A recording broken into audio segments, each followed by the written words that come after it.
I need the Anderson portfolio analysis on my desk by tomorrow morning, Trevor Phillips barked as he breezed past my cubicle, not bothering to wait for my response. His expensive cologne lingered in the air long after he disappeared into his corner office. I sighed, glancing at the clock on my computer. Already 6 p.m. in Houston, and another late night loomed ahead. This request would take hours, but that was life at North Peak Financial. As a senior risk analyst, my days were consumed with developing models to protect our clients' investments, and more importantly, to protect the firm's bottom line. My name is Ivy Carter, and I've spent the last 4 years at North Peak developing risk assessment models that have quietly become the backbone of our operation. I'd been promised a promotion to director if I could help navigate the firm through what everyone knew was coming, a market correction that threatened to destabilize our most profitable portfolios. I picked up my phone to cancel yet another dinner with my sister. "Hey, Vanessa, rain check for tonight? Trevor just dumped another project on me." "Again?" "Ivy, this is the 3rd time this month," she said, disappointment evident in her voice. "I know, but this could be the catalyst for my promotion. Once I'm director, things will calm down." "That's what you said last year," Vanessa replied. "Just don't let them take advantage of you." Her words hung in the air as I ended the call. The truth was, I loved what I did. Creating mathematical models that could predict market behavior gave me a thrill that few would understand. For months, I'd been perfecting a proprietary risk assessment formula that could identify exposure to market volatility with unprecedented accuracy. I called it the Adaptive Market Vulnerability Index, AMVI for short, and it was my masterpiece. As I settled in for another long night, I noticed Trevor watching me through his office window. When our eyes met, he quickly looked away, but not before I caught a glimpse of something unsettling in his expression. It wasn't the first time I'd noticed him eyeing my work with unusual interest. 2 weeks earlier, during a meeting with the executive team, I'd presented preliminary results from my model, showing how it predicted several market anomalies that traditional models had missed. The room fell silent as I walked them through the mathematics. Even our normally reserved CEO, Jonathan Wells, leaned forward in his chair. "Impressive work, Ivy," he'd said. "If this performs as well as you believe, it could save us millions when the correction hits." Trevor had smiled tightly, placing a hand on my shoulder. "That's why I've been mentoring her," he told the room. "I knew she was onto something special." I'd kept my expression neutral, though Trevor had done nothing of the sort. In fact, he'd repeatedly questioned the validity of my approach until the preliminary results proved too compelling to ignore. Now, as I turned back to my computer, a notification appeared on my screen.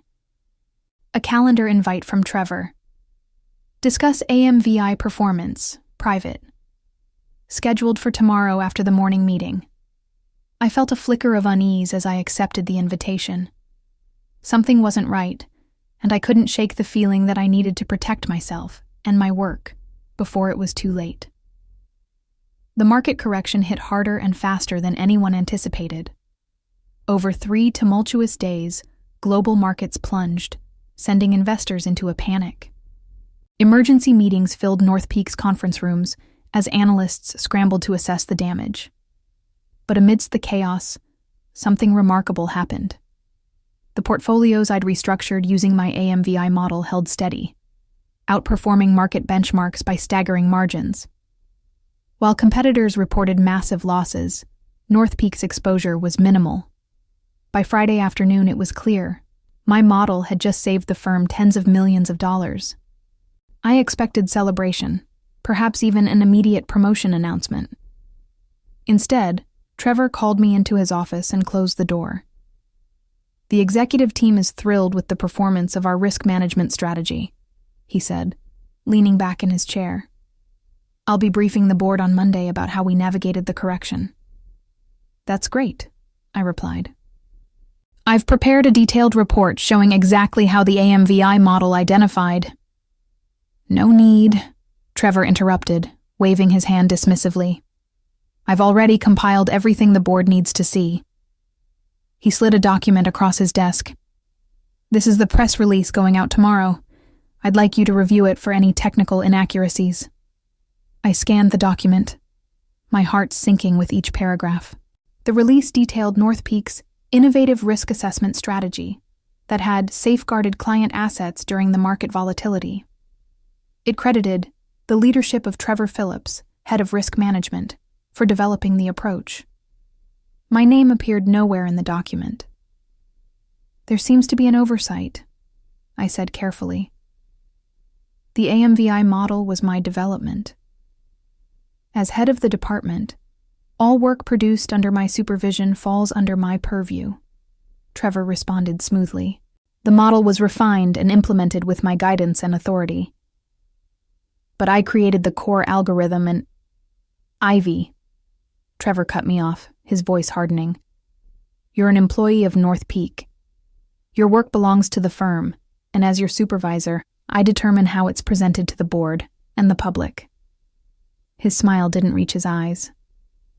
You'll be acknowledged within the department, of course. In fact, I've approved a modest bonus for your contribution. I bit the inside of my cheek to maintain composure. This wasn't just about credit, it was about my career trajectory. The director promotion I'd been working toward would certainly go to Trevor after this triumph. I understand, I said finally, placing the press release back on his desk. Excellent. Now, I need you to explain the stress test parameters you used.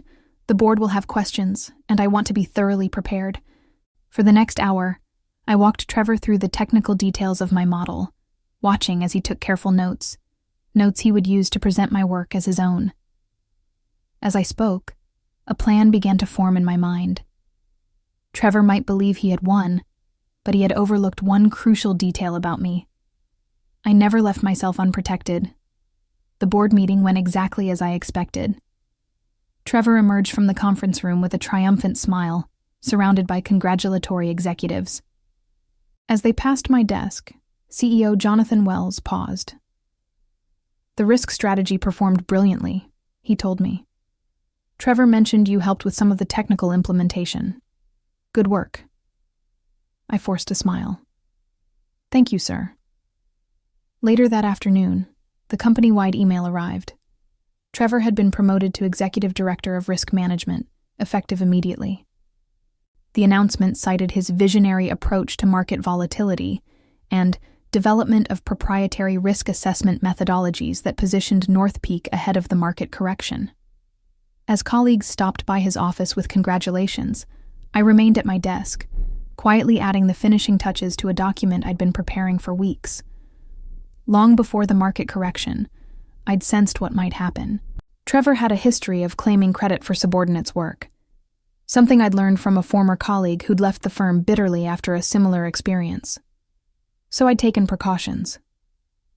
3 months earlier, working with a patent attorney friend on evenings and weekends, I'd filed for trademark protection on the core mathematical formula that powered the AMVI model. The application had been carefully worded to cover the unique algorithm while excluding any proprietary North Peak data or specific implementations. According to my employment contract, general mathematical concepts I developed were not automatically company property, only their specific application to company systems. The trademark had been granted 2 weeks ago. After the markets closed, Trevor stopped by my desk, wearing the self-satisfied expression that had become his trademark. I wanted to personally thank you for your hard work, he said, loud enough for nearby colleagues to hear. The bonus should hit your account next pay period. He leaned closer, lowering his voice. You're great with numbers, Ivy, just not the ones on your paycheck. I looked up, meeting his gaze steadily. Congratulations on your promotion, Trevor. You deserve everything that's coming to you. He seemed momentarily puzzled by my calm demeanor, but quickly recovered. I'm glad you understand how things work. I'll need the Anderson portfolio metrics updated with the new risk parameters by tomorrow. Of course, I replied. I'll leave everything ready for you.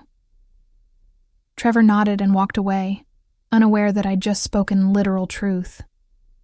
I would indeed leave everything ready, not just the Anderson portfolio, but detailed documentation of the AMVI development process, copies of my original work, and evidence of the dates when each component was created. I saved the email draft I'd been composing, setting it to send automatically at 9 a.m. Monday morning. The subject line read, "Resignation effective immediately." The attachment was a formal notification that any continued use of the AMVI methodology would require proper licensing from its registered trademark holder, me. What Trevor didn't know was that I had already scheduled a meeting with North Peak's largest competitor for Tuesday morning. They were very interested in licensing my algorithm. Monday morning arrived with a crisp autumn chill. I entered North Peak's gleaming office tower for what I knew would be the last time, nodding to the security guard as I swiped my badge. The familiar ping of the elevator and the quiet hum of the office felt suddenly foreign, like visiting a place I'd once lived long ago. I settled at my desk, powering up my computer for the final time. At precisely 9 a.m., my resignation email would automatically send to Trevor, Human Resources, and Jonathan Wells. I'd timed it perfectly. Trevor always held his newly established executive director's brief at 9 a.m. on Mondays, presenting to the senior leadership team. I spent the next hour methodically clearing personal items from my desk, careful not to draw attention. A photo of Vanessa and me at the Grand Canyon. A small jade plant I'd kept alive for 3 years. A coffee mug with a mathematical formula joke that only other analysts ever understood. Each item disappeared into my bag as I systematically erased my presence. At 8:55 a.m., I took one last look around, then walked calmly to the restroom where I waited, watching the seconds tick by on my watch. At precisely 9 a.m., I felt a subtle vibration, my phone confirming the automated email had been sent. I emerged to see Trevor's assistant hurrying toward his meeting room, a concerned expression on her face. Through the glass walls, I could see Trevor presenting confidently to the executive team. Then I watched as he glanced at his phone, frowned, and continued speaking. Moments later, several other executives checked their devices simultaneously. Jonathan Wells stood up abruptly, interrupting Trevor's presentation. Even from a distance, I could see the confusion and alarm spreading across Trevor's face as he read whatever message had just arrived on his phone. I didn't wait to see more. With practiced calm, I walked to the elevator, pressed the button for the lobby, and left North Peak Financial for the last time. Outside, I took a deep breath of the morning air, feeling strangely light. My phone immediately began buzzing with messages and calls, all of which I ignored as I walked to a nearby coffee shop. Only once I was settled at a corner table with a cappuccino did I finally check my messages. 6 missed calls from Trevor, 4 from Human Resources, 1 from Jonathan Wells, and dozens of text messages. Trevor, what the hell is this? Call me immediately. Trevor, you can't trademark company property. This is grounds for legal action. Trevor, you're making a massive mistake. I sipped my coffee calmly, watching the messages pile up. Then I opened my email to read the formal response from Human Resources. Ms. Carter, we have received your resignation letter and the accompanying notification regarding the AMVI methodology trademark. This matter has been referred to our legal department for immediate review. Please be reminded of your confidentiality obligations under your employment agreement. A representative will contact you shortly regarding exit procedures and the serious concerns raised by your communication. Right on schedule. I had anticipated exactly this response, which is why I'd engaged Patricia Winters, one of Houston's top intellectual property attorneys, weeks ago. I forwarded the email to her with a simple note. It's begun. Her response came within minutes. Proceed as planned.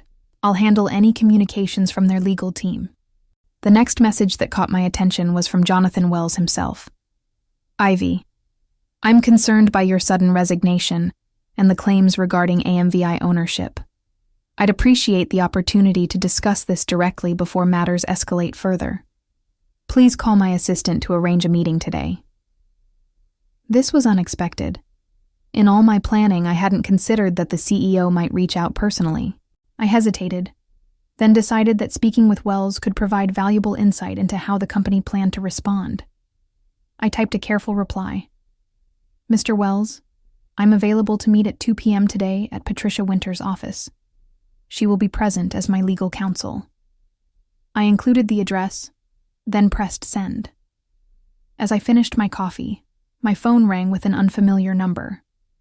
When I answered, I heard a smooth, professional voice. Ms. Carter, this is Elaine Brenner, Chief Operating Officer at Veltri Dynamics. I understand you have something interesting to discuss with us tomorrow. Given recent developments, I'm wondering if you might be available today instead. The Veltri Dynamics offices occupied the top 3 floors of a sleek downtown tower, offering panoramic views of Houston through floor-to-ceiling windows. Elaine Brenner met me in the reception area personally, a power move that wasn't lost on me. As Veltri's COO and the first woman to hold an executive position at the firm, she had a reputation for decisive action and strategic thinking. Thank you for accommodating the schedule change, she said, leading me to a conference room where 3 other executives waited. Recent events made our team eager to accelerate our conversation. The recent events she referred to were now spreading through the financial industry like wildfire. Somehow, and I had my suspicions about who was responsible, news of my resignation and trademark claim had leaked to financial news outlets. My phone had been buzzing with notifications from financial news apps all morning, with headlines ranging from Risk Model Ownership Dispute Rocks North Peak Financial to the more dramatic Mathematical Mutiny, Analyst Claims Ownership of Market-Beating Formula. I appreciate your interest, I replied, setting my portfolio on the polished conference table. Though I confess I'm curious how you learned about the situation so quickly. Elaine smiled.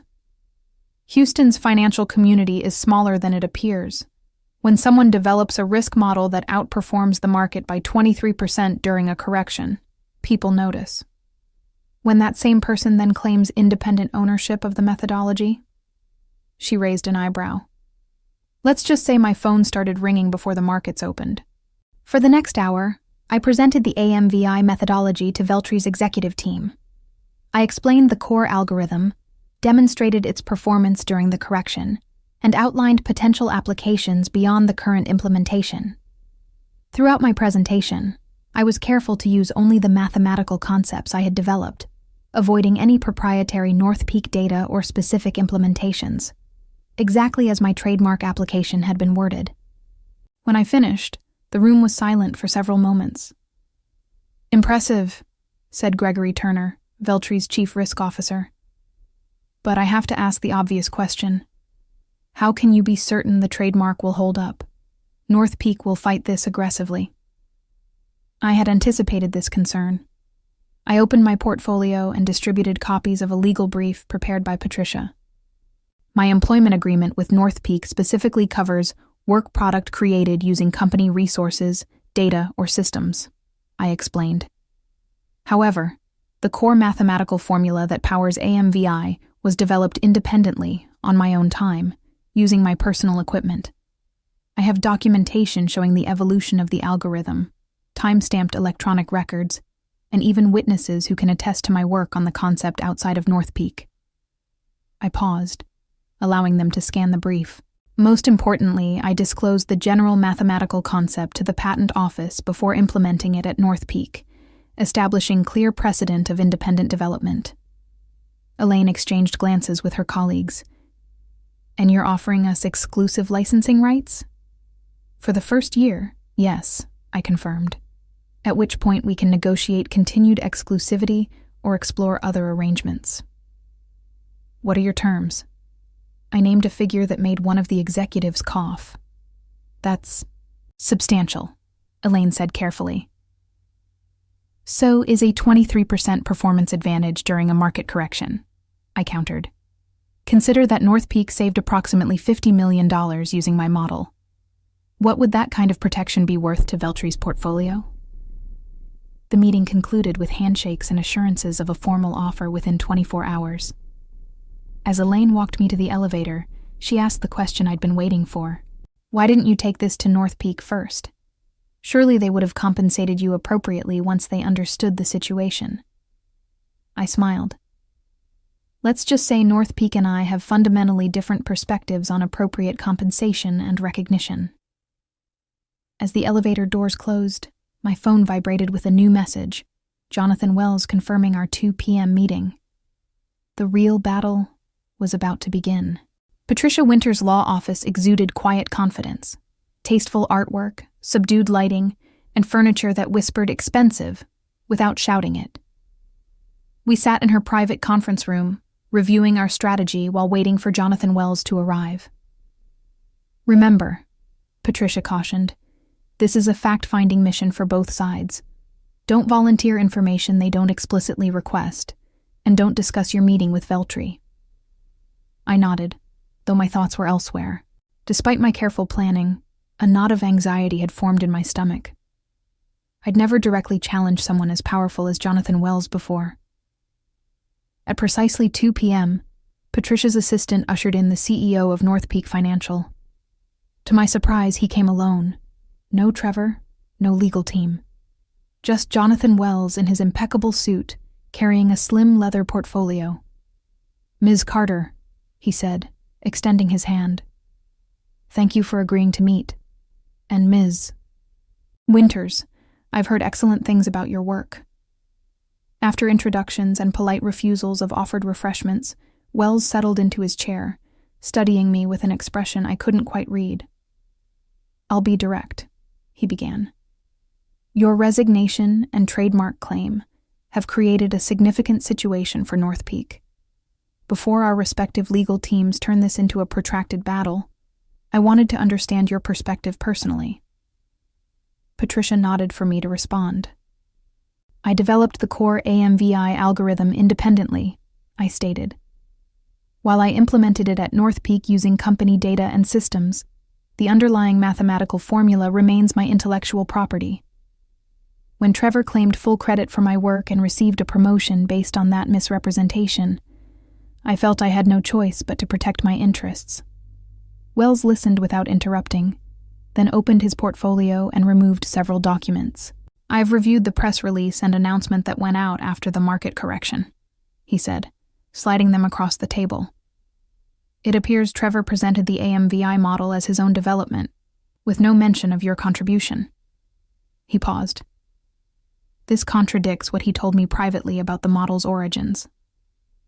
This was unexpected. I glanced at Patricia, who maintained her professional poker face. "Can you elaborate?" she asked. Wells nodded. "In our initial discussions about the model, Trevor described it as a collaborative effort, with you handling the technical aspects under his strategic direction. Based on that understanding, I approved his promotion to executive director." "That's not accurate," I replied carefully.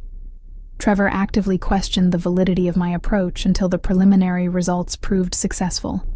He provided no meaningful input to the development of AMVI. Wells studied me, then reached for another document in his portfolio. "This morning, our technical team attempted to update the model parameters without your guidance. They encountered significant difficulties understanding the core algorithm." He looked up. "It seems Trevor cannot explain how the model actually works." A moment of silence filled the room as the implication settled. Trevor had claimed credit for a model he couldn't even explain. "Mr. Wells," Patricia interjected, "while this information is illuminating, it doesn't change the fundamental issue. My client has valid trademark protection for the core AMVI methodology. Any continued use by North Peak would require proper licensing." Wells nodded slowly. "I understand. But before we discuss licensing terms, I have a different proposition to consider." He turned to face me directly. "Ivy, I'd like to offer you the position of Executive Director of Innovation at North Peak, reporting directly to me. The role would include full credit for the AMVI model, a substantial compensation package, and autonomy to build your own team." The room suddenly felt very still. This was nowhere in my planned scenarios. "And Trevor?" I asked. "Mr. Phillips is no longer with North Peak as of this morning," Wells replied. "His misrepresentation of your work was grounds for immediate termination." I felt a rush of vindication, quickly followed by uncertainty. I had been so focused on my exit strategy that I hadn't considered the possibility of a better position at North Peak. "I appreciate the offer," I said carefully, "but there's something you should know. I've already had preliminary discussions with Veltri Dynamics about licensing AMVI."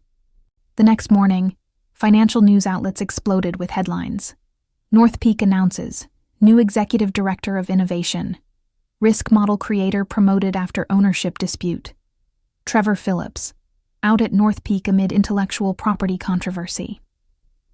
After intense negotiations that lasted well into the evening, I had accepted Jonathan Wells' offer with several key conditions.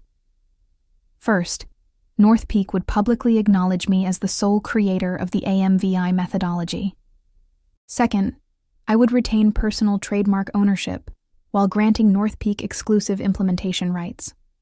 And finally, I would have complete autonomy over a newly formed innovation division with a substantial budget and staffing authority. It was far more than I had initially hoped for when I'd planned my departure. As I rode the elevator to my new executive suite on North Peak's top floor, I could hardly believe how dramatically the situation had reversed. My new office, Trevor's former space, had already been cleared of his belongings. The spectacular view of downtown Houston spread before me as I set down my bag and took a seat behind the expansive desk. A knock at the door interrupted my moment of reflection. "Your first executive meeting starts in 15 minutes, said Melissa, the assistant who had been assigned to me. "And Mr. Wells asked me to deliver this personally." She handed me an envelope and withdrew quietly. Inside, I found a handwritten note from the CEO. "Ivy, welcome to the executive team. Your integrity and brilliant work deserve this recognition. I apologize for not recognizing the situation sooner, but I'm grateful we've retained your talents at North Peak. Looking forward to your leadership. Jonathan." Beneath the note was a press release draft for my approval. The headline read, "North Peak Financial promotes Ivy Carter, creator of market-beating AMVI methodology, to Executive Director of Innovation." As I prepared for my first executive meeting, my phone buzzed with a text message from an unknown number. "Congratulations on the promotion. Always knew you were destined for great things. Coffee sometime?